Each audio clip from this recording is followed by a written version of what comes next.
Le pape François.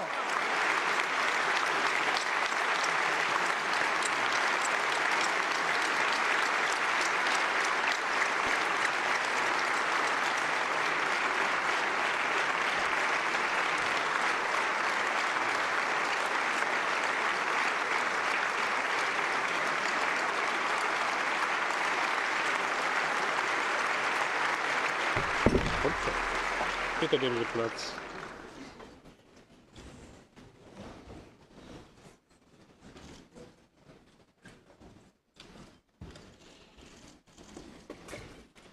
Ihre Heiligkeit, Your Holiness, Francis, esteemed colleagues, dear guests, ladies and gentlemen. 26 years ago, Pope John Paul II addressed the European Parliament.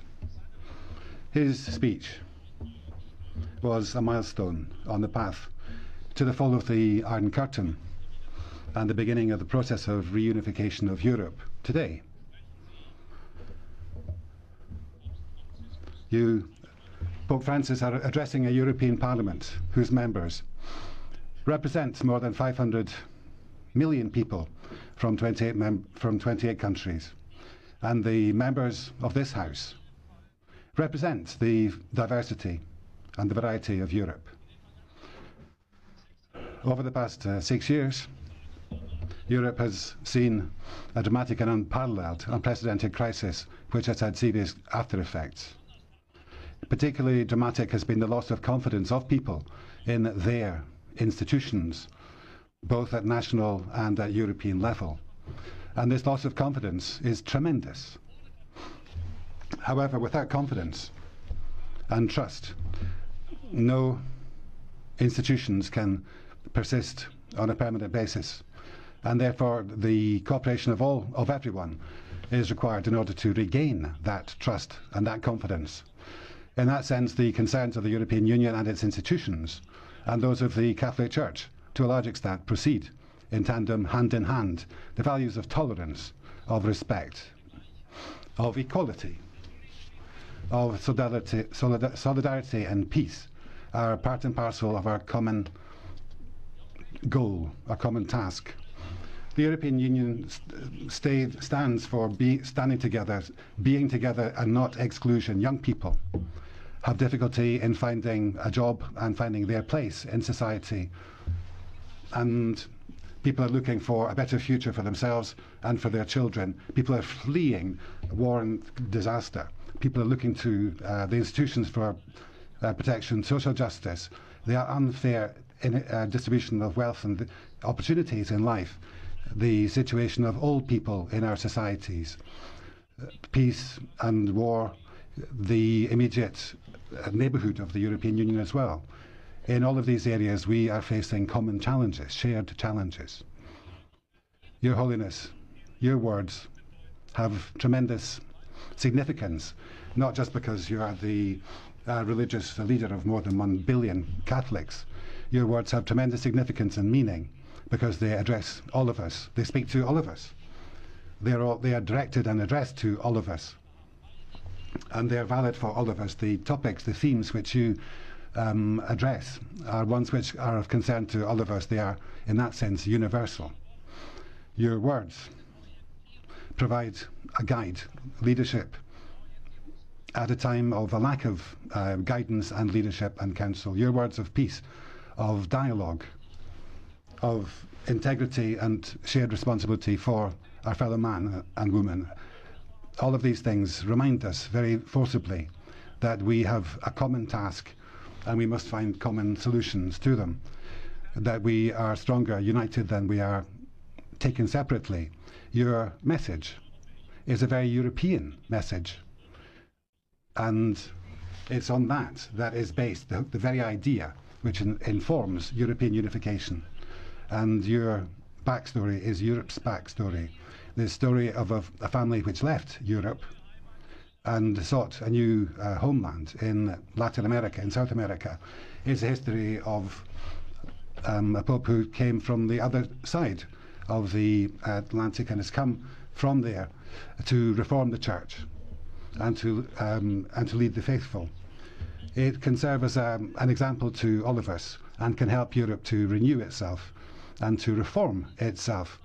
And on behalf of all of my colleagues, can I say that you are welcome here, and thank you for taking up our invitation offered to you by the European Parliament. For this House, it is an honour and indeed a privilege to be able to listen to your words today. Your Holiness Pope Francis, you have the floor.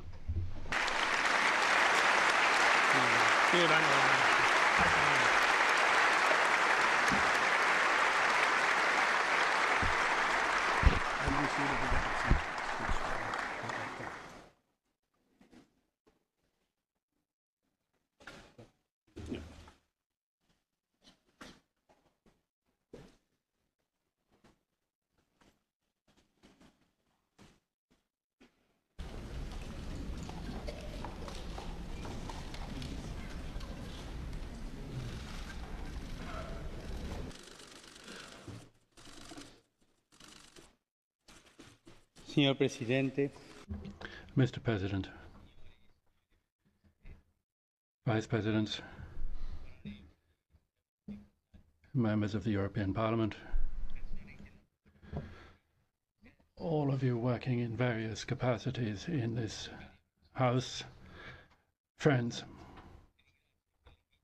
I'm grateful to you for inviting me to address this institution, which is fundamental to the life of the European Union. And I thank you also for giving me this opportunity to speak through you to the more than 500 million citizens in the 28 member states whom you represent. I'm especially grateful to you, Mr. President, for your warm words of welcome in the name of the whole House. My visit comes more than a quarter of a century after that of Pope John Paul II. A great deal has changed since then in Europe and in the whole world. There are no longer the opposing blocs which then divided the continent in two. And gradually the hope is being realized that Europe, endowed with sovereign and free institutions, will one day reach the full dimensions that geography and even more history have given it.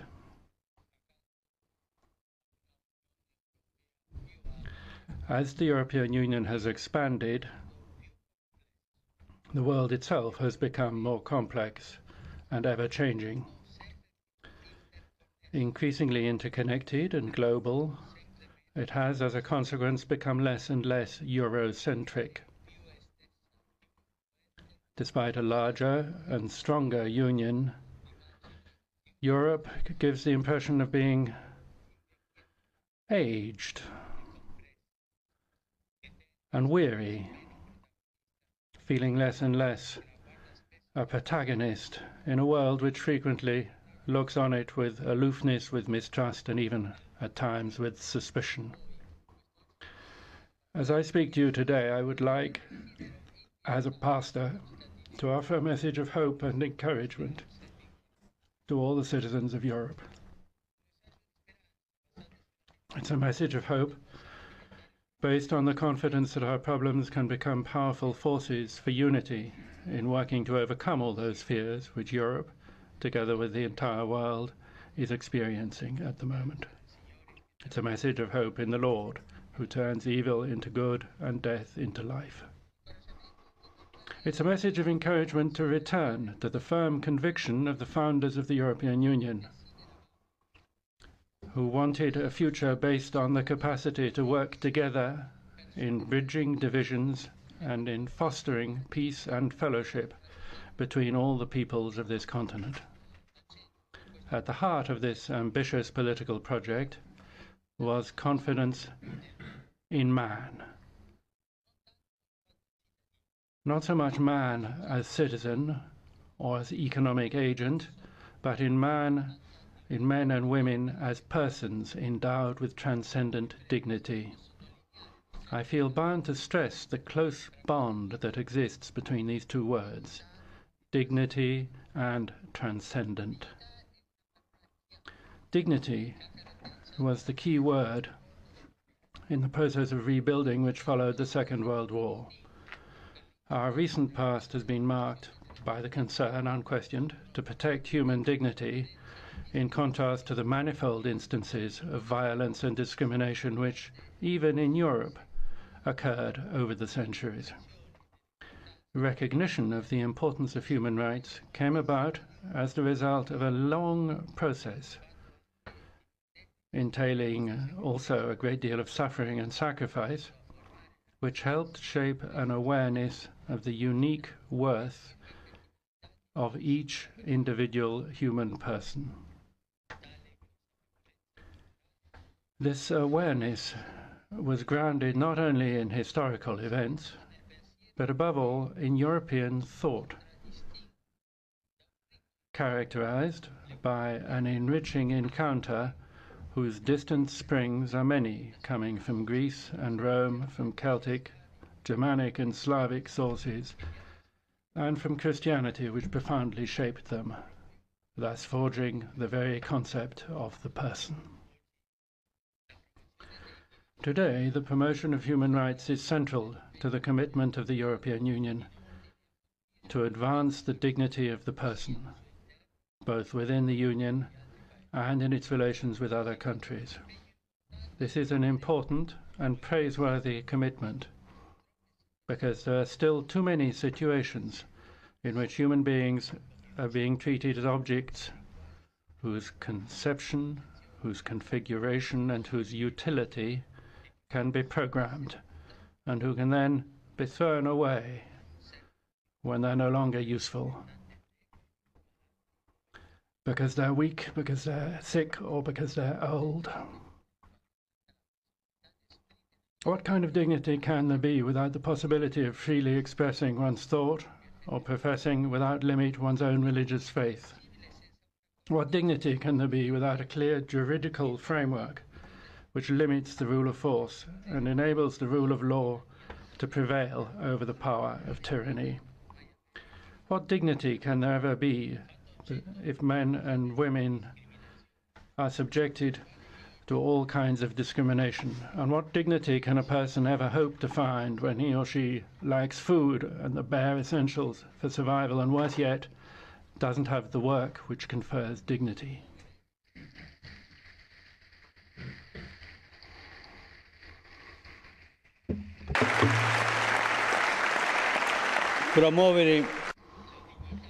Promoting the dignity of the person means recognizing that he or she possesses inalienable rights which no one may take away arbitrarily, much less for some economic interest's sake. At the same time, however, care must be taken not to fall into certain errors which can arise from a misunderstanding of the concept of human rights and from its paradoxical misuse. There is today a tendency to claim ever broader individual rights,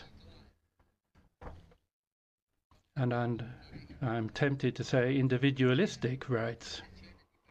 And underlying this is a conception of the human person detached from all social and anthropological contexts, as if this person were a monad, a monas, increasingly unconcerned with other surrounding monads. The equally essential and complementary concept of duty no longer seems to be linked to such a concept of rights, and as a result, the rights of the individual are upheld without regard for the fact that each human being is part of a social context in which his or her rights and duties are bound up with those of the others and with the common good of the society itself.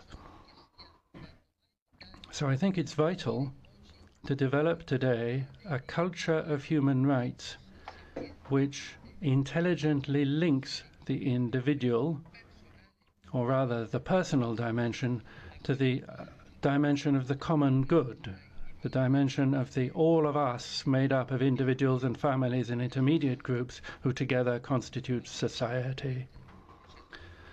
Unless the rights of each individual are harmoniously subordinated to the greater good, those rights will end up being considered limitless and consequently will become a source of conflict and of violence. To speak of transcendent human dignity thus means appealing to human nature, to our innate capacity to distinguish good from evil, and to that compass deep within our hearts which God has impressed upon all creation. Above all, it means regarding human beings not as absolutes, but as beings in relation. One of the most common diseases in Europe, if you ask me, today is the loneliness. The loneliness of those who have no connection with others. This is especially true of the old, who are often abandoned to their fate, and in the young, who lack clear points of reference and opportunities for the future. It can also be seen in the many poor who live in our cities and in the lost gaze of the migrants who have come here seeking a better future. This loneliness has been made worse by the economic crisis, whose effects continue to have tragic consequences on society. In recent years, it can be seen that as the European Union has expanded, there has been a growing mistrust on the part of citizens towards institutions which they regard as aloof, engaged in laying down rules which they perceive as insensitive to individual people's concerns, if not actually harmful. In many quarters, we gain a general impression of weariness, of aging, of a Europe as grandmother, no longer fertile and lively. As a result, the great ideas which once inspired Europe seem to have lost their power of attraction and been replaced by the bureaucratic technicalities of Europe's institutions. Together with this come certain rather selfish lifestyles, marked by an opulence which is no longer sustainable,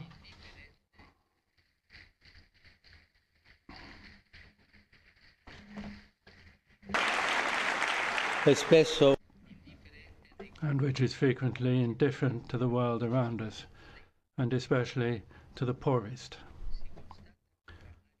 To our dismay, we see technical and economic questions dominating political debate, to the detriment of any genuine concern for human beings. The human being risks being reduced to a mere cog in a machine that treats them as items of consumption to be exploited, with the result that, as is so tragically apparent, whenever a human life no longer proves useful to the machine, it is discarded with few qualms, as in the case of the terminally ill, the old who are abandoned and uncared for, and the children who are killed before they're born.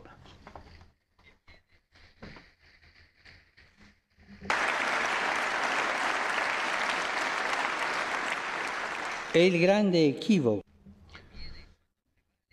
This is the great mistake that happens when technology is allowed to take over.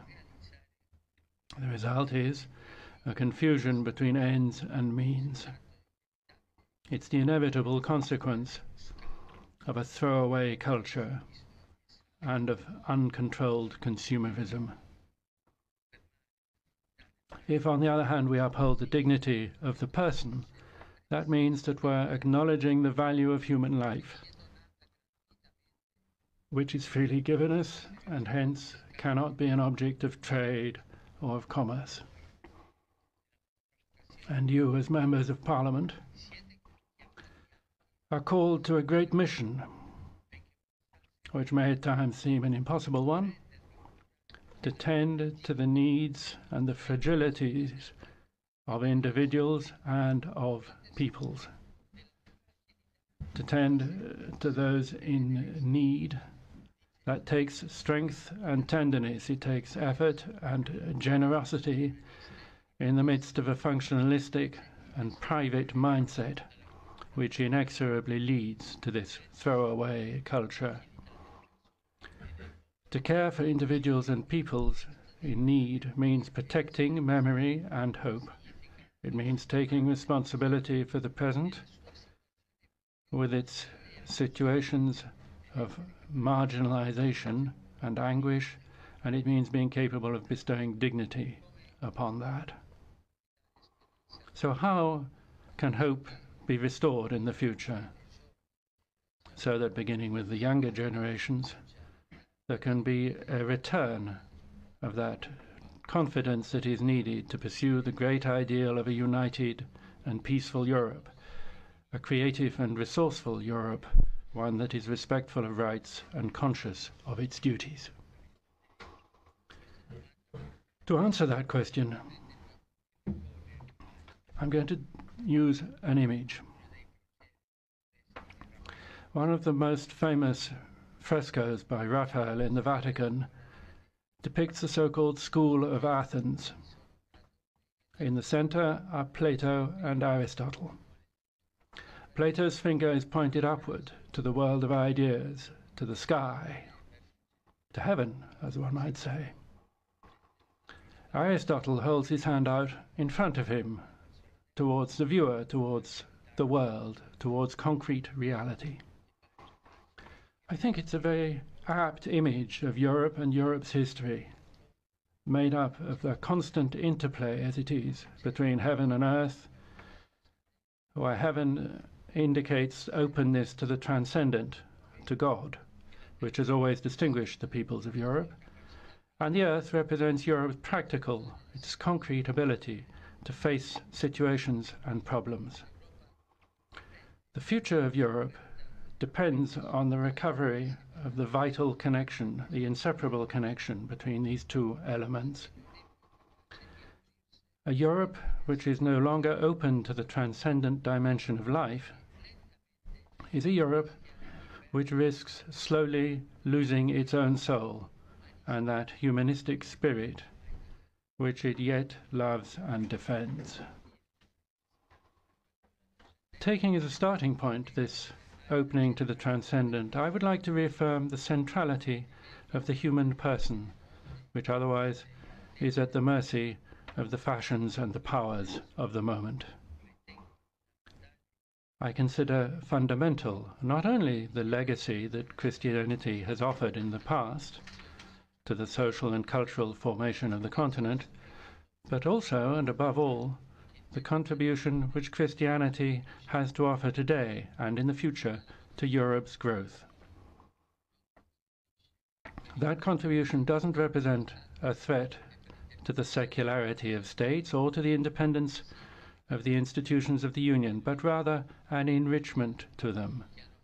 This is clear from the ideals which shaped Europe from the beginning, such as peace, subsidiarity, and reciprocal solidarity, and a humanism based on respect for the dignity of the human person.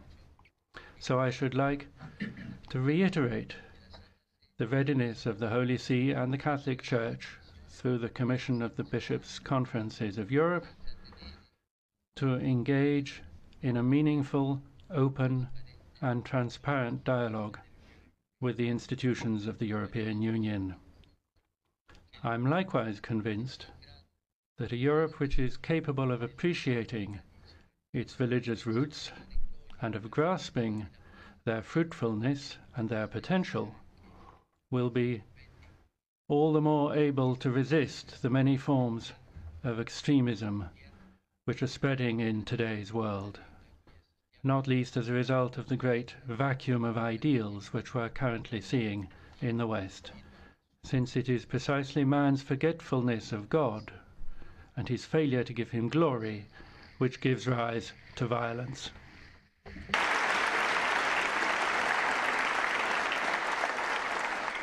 Non possiamo qui non ricordare.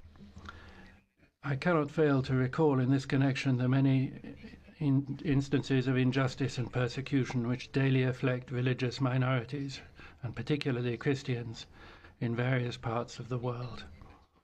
Communities and individuals are today subjected to barbaric acts of violence. They are driven away from their homes and native lands, they're sold as slaves, they're killed, beheaded, crucified, or burnt alive amid the shameful and complicit silence of many.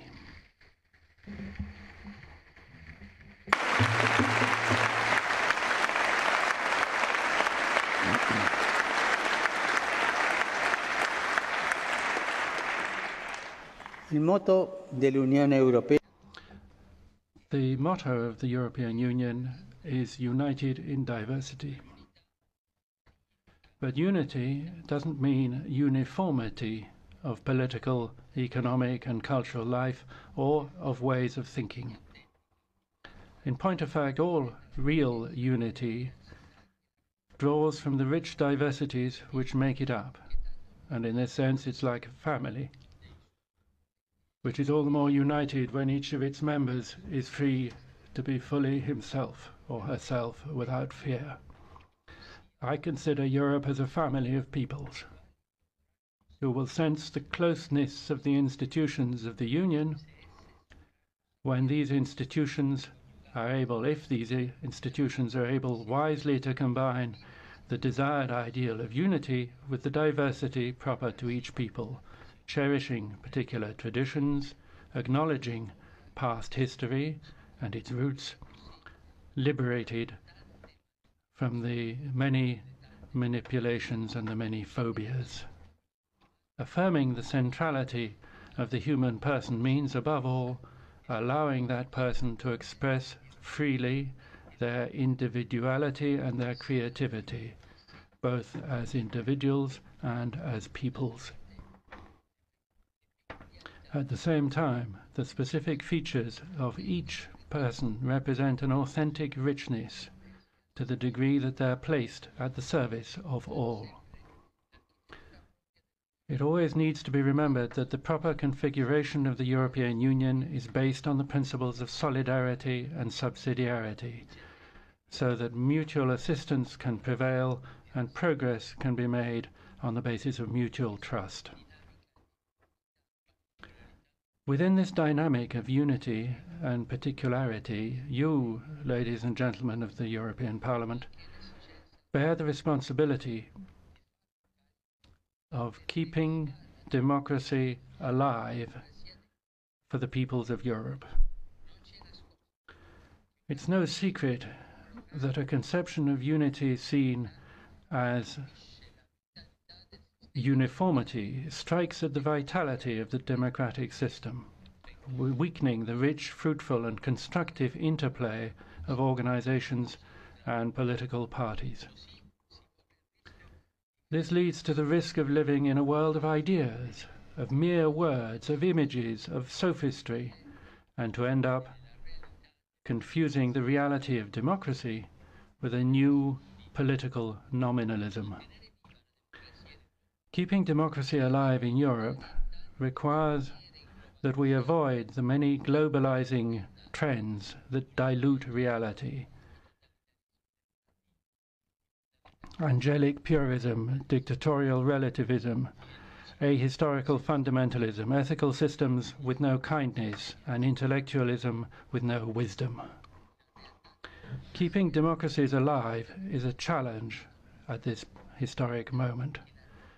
The true strength of our democracies, understood as expressions of the political will of the people, must not be allowed to collapse under the pressure of multinational interests which are not universal, which weaken them and turn them into uniform systems of economic power at the service of unseen empires.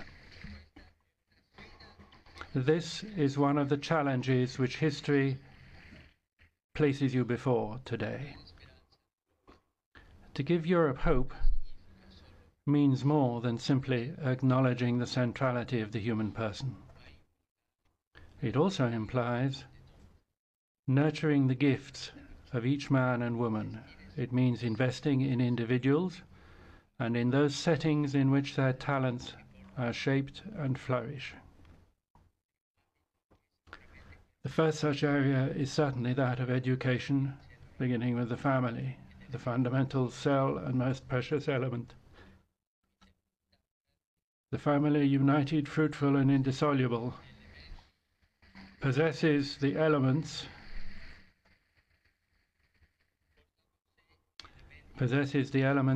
which are fundamental for fostering hope in the future. Without this solid basis, the future ends up being built on sand with dire social consequences. Then it's also important that stressing the importance of the family should mean not only helping to give direction and hope to new generations, but also to many of the old who often have to live alone and abandoned because there's no longer the warmth of a family home that can accompany and support them. Alongside the family, there are the various educational institutes, schools and universities. Education cannot be limited to providing technical expertise alone. Rather, it should encourage the more complex process of assisting the human person to grow in his or her totality. Young people today are looking for a complete education which can enable them to look to the future with hope rather than disenchantment.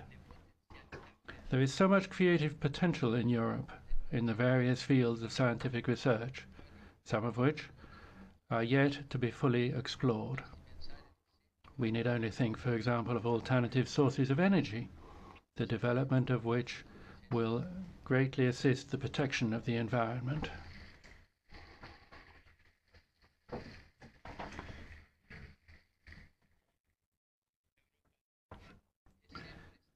Europe has always been in the vanguard of efforts to promote ecology. Our Earth needs constant concern and care and attention. Each of us has a personal responsibility to care for this creation, this precious gift which God has entrusted us. This means, on the one hand, that nature is at our disposal to enjoy and to use properly. But it also means that we are not its masters. We are stewards, but not masters. We need to love and to respect nature. But instead, we are often guided by the pride of domination, of possession, of manipulation, and of exploitation. We don't preserve the earth, we don't respect it, we don't consider it as a freely given gift that we should be looking after. Respect for the environment, however, means not just not destroying it, it also means using it for the good. I'm thinking above all here of agriculture, which provides sustenance and nourishment to the human family. It's intolerable that millions of people around the world are dying of hunger, while tons of food each day are thrown away from our tables.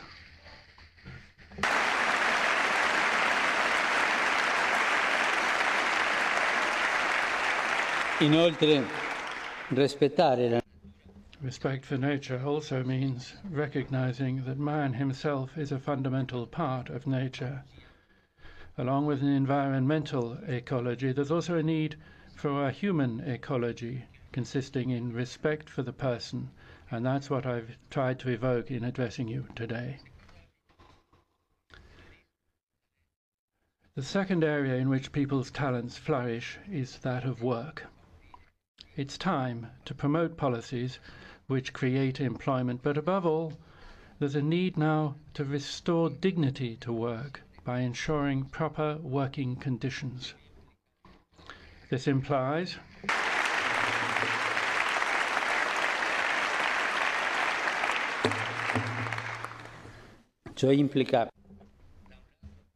This implies on the one hand, finding new ways of combining market flexibility and the need for the stability and security of workers that are indispensable for their human development. It also implies a suitable social context geared not to the exploitation of persons, but to ensuring, through labor, that they can create a family and bring up their children. Equally, there needs to be a united response to the question of migration. We cannot allow the Mediterranean to become a vast graveyard.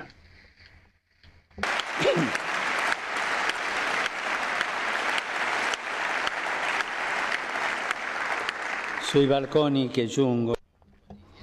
The boats landing daily on Europe's shores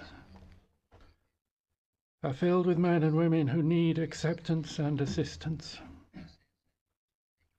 The absence of mutual support within the European Union runs the risk of encouraging particularistic solutions to this problem, solutions which don't take into account the human dignity of the migrants and thus contribute to slave labor and continuing social tensions.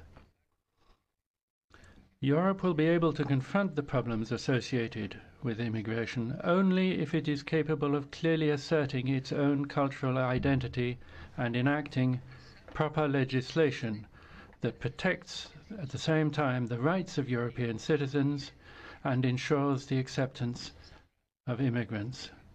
Only if it is capable of adopting fair, courageous and realistic policies which can assist the countries of origin in their own social and political development and in their efforts to resolve internal conflicts, the principal cause of this phenomenon, rather than adopting policies motivated by self-interest which increase and feed such conflicts.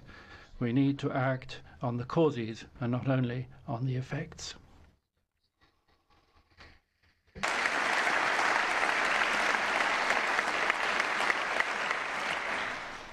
Eccellenze, signore e signori deputati. Mr. President, Your Excellencies, ladies and gentlemen, awareness of one's own identity is also necessary for a positive dialogue to occur with the states which have asked to be part of the Union in the future.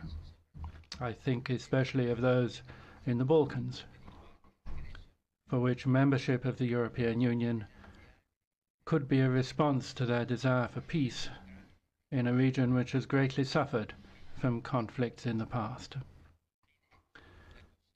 Awareness of one's own identity is also indispensable for relations with other neighboring countries, particularly with those bordering the Mediterranean, many of which are suffering from internal conflicts, from the pressure of religious fundamentalism, and from that of global terrorism. You, as legislators, have the task to protect and nurture Europe's identity so that its citizens can experience renewed confidence in the institutions of the Union and in its project of peace and friendship that underlies that Union. Knowing that the more the power of men and women increases, the greater is their individual and collective responsibility, I encourage you to work so that Europe rediscovers the best of itself. An anonymous 2nd century author wrote that Christians are to the world what the soul is to the body. The function of the soul is to support the body, to be its conscience and its historical memory. A 2,000-year-old history links Europe and Christianity. It is a history not without conflict and error, but one constantly driven by the desire to work for the good of all. We see this in the beauty of our cities, and even more in the beauty of the many works of charity and constructive cooperation throughout this continent.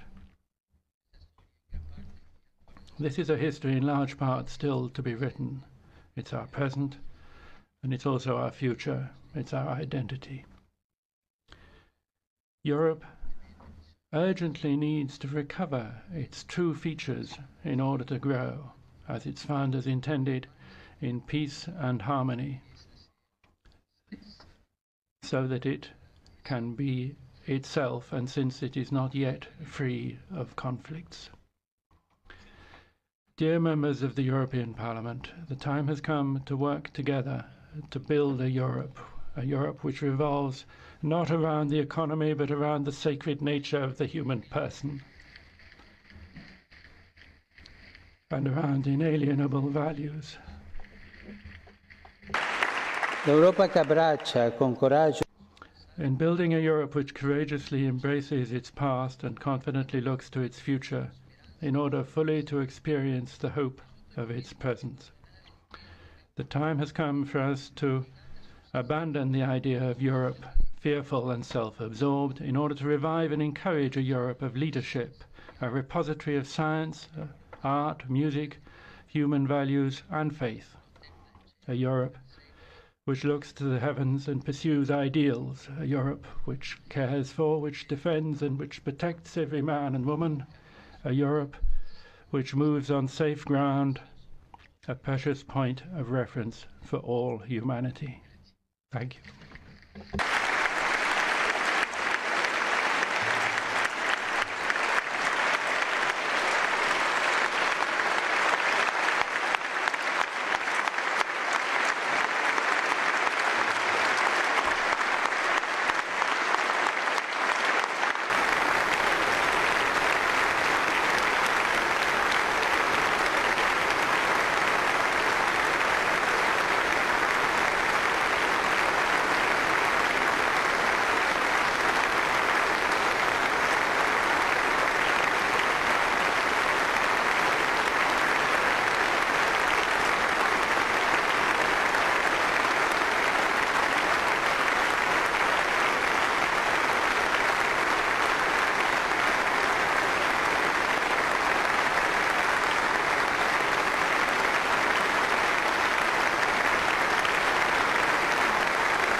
Thank you very much, ladies and gentlemen. I think your applause illustrates that Pope Francis has reached many, perhaps all of us. And I would like to express our thanks to him for his speech, for this great encouragement that he's given. I think what you have said, Pope Francis, encourages us on a path that the European Union, the European community has been on, and it's a path that leads to a good future if we hold together. And you gave us some good signposts on that path. And I would like to thank you on behalf of the entire European Parliament and repeat what I said at the outset. Yes, you are a person who gives guidance in a time where we have lost our compass, and we are eternally grateful that you have come here and have spoken to us. And thank you, colleagues, for attending and for applauding His Holiness. And I think that we have many jobs in common, and if we heed the words of Pope Francis, that would be good. Thank you very much.